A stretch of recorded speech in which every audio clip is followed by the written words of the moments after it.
Warning. All images appearing in this video are used under the doctrine of fair use for artistic, educational, and documentary purposes. Possession, use, and distribution of cannabis or cannabis-based products is illegal under federal law, regardless of any state law or other circumstance that may legalize or decriminalize such activity. Cannabis is a controlled substance with habit-forming effects. No advice we give is intended to provide any guidance or assistance in violating federal law, nor should be intended to treat, diagnose, or cure any illness.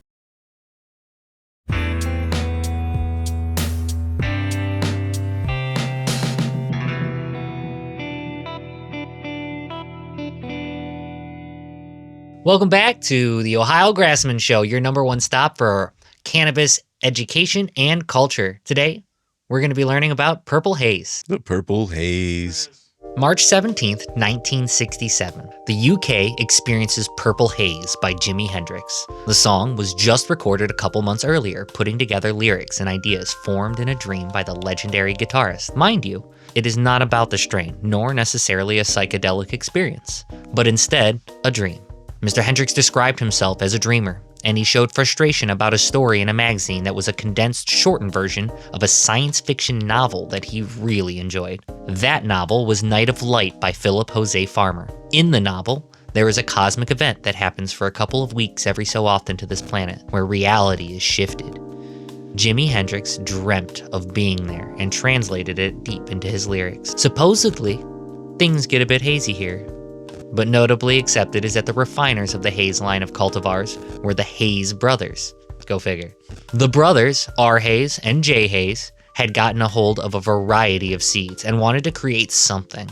So, as it goes, R and J made a four-way cross of Colombian, Thai, Mexican, and Indian landrace strains. It was apparently a wild sativa strain that none had seen the likes of, and it was a bitch to grow, taking longer than desired and coming out a wild, bushy mess. This is when they got together with Sam the Skunk Man. Another legend is soon to find the community. He whips these plants into shape, refining them across a few generations and popping out the haze strains with the brothers. Included was, of course, Purple Haze, that they did indeed choose in honor of its lineage, color, and of course the acid rock song by the legendary Jimi Hendrix. Since then, it's been one of the most well-known and spoken strains of every generation. I mean, heck, I remember back in the day the hype when someone swore they got some Purple Haze. Mm-hmm. For sure. Look at how purple it is. Look at how purple it is. They swore. Whatever. It hasn't, however, taken a lot of awards that I could find. It took a second place for Best Old School Strain, but only old school strains were submitted, so not exactly a huge divvy of competition. There are Grape Sugar Cookies by Bedford Grows that also took second place for Best Hybrid in Cannabis Cup Illinois 2020. But maybe it just isn't as good as it once was, or even maybe so. It just didn't survive the hype. But at the same time, it's one of those old legendary kind of strains where they kind of got lost in the works, and nowadays you're not really experiencing any of it. So maybe it just got changed too much. Yeah, it didn't survive the genetic overhaul that we've gotten. Yeah, there's probably like so many references to it that the references themselves start getting more popular than for sure. And the strain like Pitbull. You know, Pitbull grinded so hard that his name shows up first before the dog. When you Google. And he says that in an interview. Sam the Skunk Man crossed Purple Thai and the Haze plant half a century ago to make the legendary strain Purple Haze, taming the wild genetics to a more manageable state. Nowadays, Purple Haze is considered an easier strain for growers. Most cultivators note it has a medium amount of maintenance and generally hits 4 to 8 feet in height.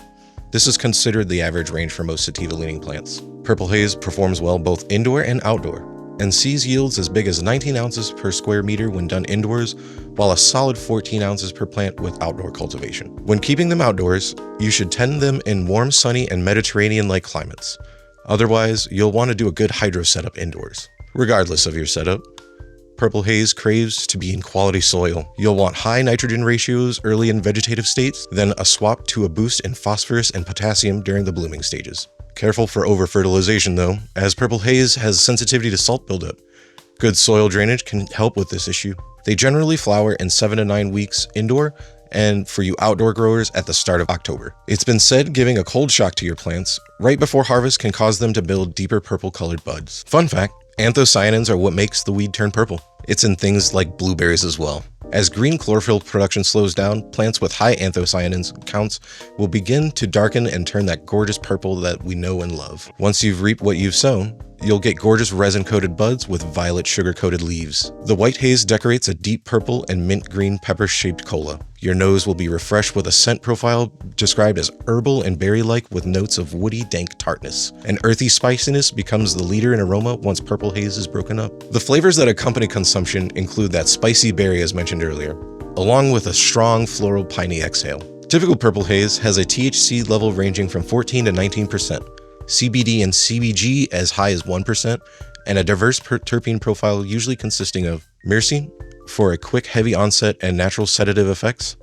This brings those earthy berry flavors and aromas. Caryophyllene as a bronchodilator and anti-inflammatory. This is responsible for that spicy, peppery scent and taste. Pinene to help maintain focus and alertness. This natural anxiolytic terpene is responsible for the floral pine-like flavor on exhale. And lastly is limonene. This uplifting citrus flavored terpene helps with anxiety and is particularly noted for combating the known paranoia effects accompanied with THC consumption. These all combine together with other minor terpenes and conditions that are more cultivator specific. Together they make the entourage effect of Purple Haze, which generally includes feelings of euphoria, creativity, and uplifting focus. Be ready for cottonmouth and dry eyes through all that purple and haze, though. No. I usually expect the cotton mouth, but yeah, the dry eyes. Certain strains will give you the real dry, itchy eyes. I'm guessing that's what they're feeling. I'm very used to the cottonmouth, so Yeah. Keep a drink on hand. Keep a drink on hand. Watch a sad movie to make you cry.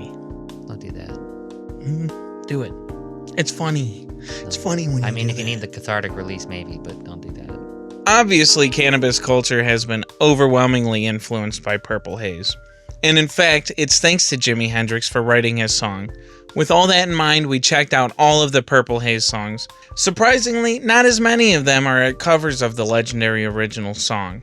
Most weren't anything special to talk about, except one, and in fact, it is even a cover song. Purple Haze by The Cure, quite honestly, may be one of the biggest disservices to the song that anyone could have performed. It's honestly awful. The studio must have put them up to it, because there's no way they were trying to pay any sort of tribute. What was a fantastic tribute was the original Purple Haze song, as it was a tribute to a dream inspired by Philip Jose Farmer's Night of Light. In this story, a planet named Dante's Joy has a crazy cosmic event that causes reality to bend and people's minds to break with mass hallucinations. So during this time, the population sleeps until it's over. However, the main character, John Carmody, is hired by the Catholic Church to kill the ruler of this planet during this resting time. As he goes out, John experiences a slew of unique events as he is subjected to the cosmic disturbance. This including the colorful radiance that the world gets bathed in, which of course inspired the legend and name. It's quite a tale, and only livens up even more as it unfolds a story of brave renewal and against the odds situations. And apparently there's a whole series. A look at trending searches show that Purple Haze may only be alive in our musical hearts, as the graph shows a steady decline in interest. Further inspection shows an actual increase in searches directed at the song. So Jimmy's music is the main pillar that we're standing on. Speaking of stands, it's also a stand in a popular anime called JoJo's Bizarre Adventure. This is the other large boost in trends, likely due to episode releases. Despite that, there's still some traffic towards the old school strain, and it's culturally loved. It is really just like that name that you bring up, and everyone's Yeah. like, purple this? I mean, Purple Haze. every Haze. purple anything you think is from Purple Haze, but it turns out pretty much anything purple you look up right now is not from Purple Haze. Yeah. Oops. Well, that's funny. The whole reason I think we chose purple was to like figure, because we haven't done like a purple strain at all yet. Yeah. It's like, okay, well, let's maybe we observe that side of things. And We're like, getting to the bottom of it for you. We're learning it all. We'll have to take another crack at purple, I guess. Blueberry things are also from Purple Thai, which would be that like crazy super blend that they Thailand made. Yeah. Thailand race and Indian land race. And once again, blueberries themselves actually have those anthocyanins or cyanins. Anthocyanins.